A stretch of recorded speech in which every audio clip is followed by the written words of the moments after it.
Systems Architect with Hewlett-Packard. I'm going to introduce to you today the HP Indigo Press 5500.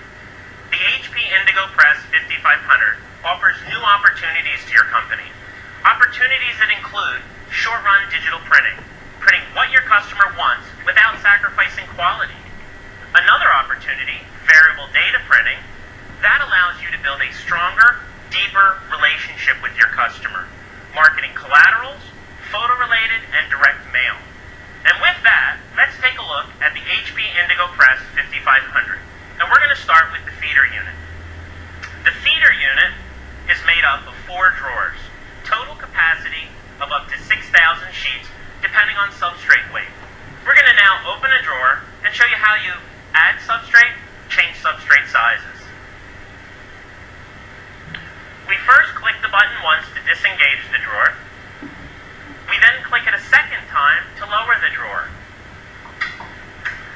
We then slide out the drawer, and we can see here that for me to adjust for different paper sizes, I simply adjust both guides on the unit. To add substrate, I simply unwrap it and add it in. The substrate sizes for the HP Indigo Press 5500 range from an 8.5 by 11 up to a 13 by 19 sheet size. As far as weights go, we run a 40 uncoated all the way up to a 16-point stock on the press. So that's from direct mail all the way up to cardstock applications. One of the unique things with the HP Indigo Press 5500 is the speed at which it runs. The speed at which the HP Indigo Press 5500 runs is based on colors. So if we're in a black and white mode, we're running 8,000 12 by 18s an hour. And in a 4-color mode, we're running 2,000 12 by 18s an hour. Truly a universal printing press in the digital market. We're going to now take a look at the top of the feeder. This is where, if the press detects a double sheet, it will eject it to the top. And if it does that, it will try to readjust the drawer and try to feed again. That way it doesn't have to stop the press and keeps your productivity going. Now, let's take a look at the feed board. Depending on what size stock you're running, the feed board adjusts itself from an 8.5 by 11 to a 13 by 19. It does this by taking whatever size sheet is loaded and angling it into a common side guide and feeding it into the press. Now, let's take a look at the engine.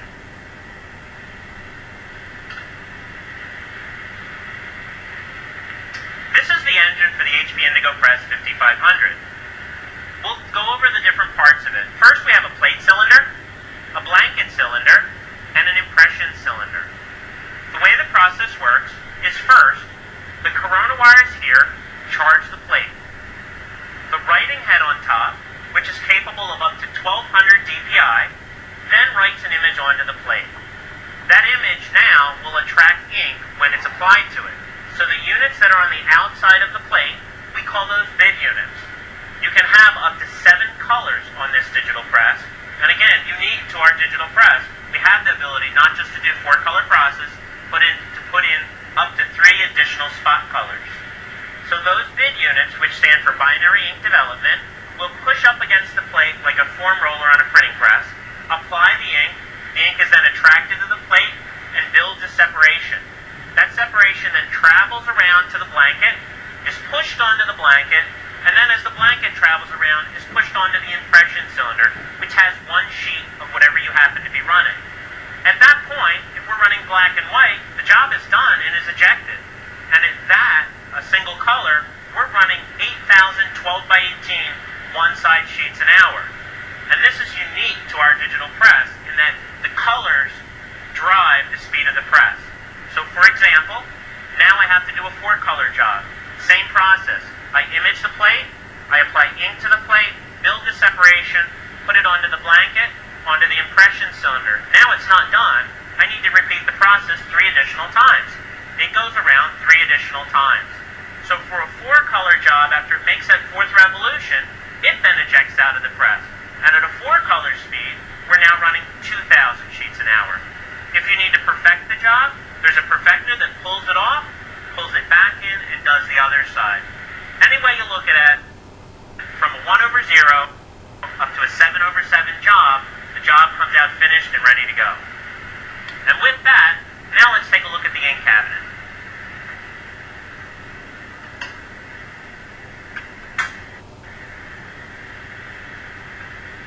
The inking system on the HP Indigo Press 5500, you'll notice, has 7 colors today. Not just the 4-color process, we have up to 3 additional colors. They can be used as light cyan, light magenta.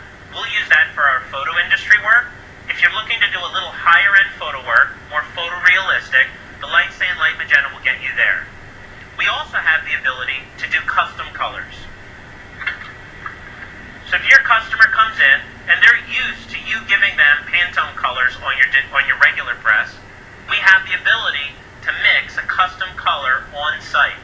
So we go to our offline ink mixing system, plug in the Pantone color, we now mix up a new can, put it into the press, and we're ready to go. Only digital press on site that gives you that ability to react to your customer's needs like that. The regular process colors, ink comes in a can, it's a paste concentrate. Air is forced into the top of the can, forces the paste out into the reservoir underneath. That is what the press runs from. And in that tank, we maintain a density, conductivity, temperature, and all this means to you is quality and consistency. So from the first sheet to the last sheet, you're going to get a very consistent product. One of the other things to note with our ink is that because we run a liquid ink, which is unique in the industry for a digital press, we can control a smaller particle size, down to 1 micron in size. That gives us a lot more control in our ink. With that, the last thing to talk about the ink system is a product called Ophir. Ophir is our online fast ink replacement system. What it allows you to do as an operator is to replace the existing tank of your custom color with the Ophir tank, run a cleaning cycle, and then put the next color back in the press. All this happens while you're running another job. So productivity, it couldn't be higher than that. So if it takes 20 minutes to do that cleaning cycle or 30 minutes, all that time, we're still running another job.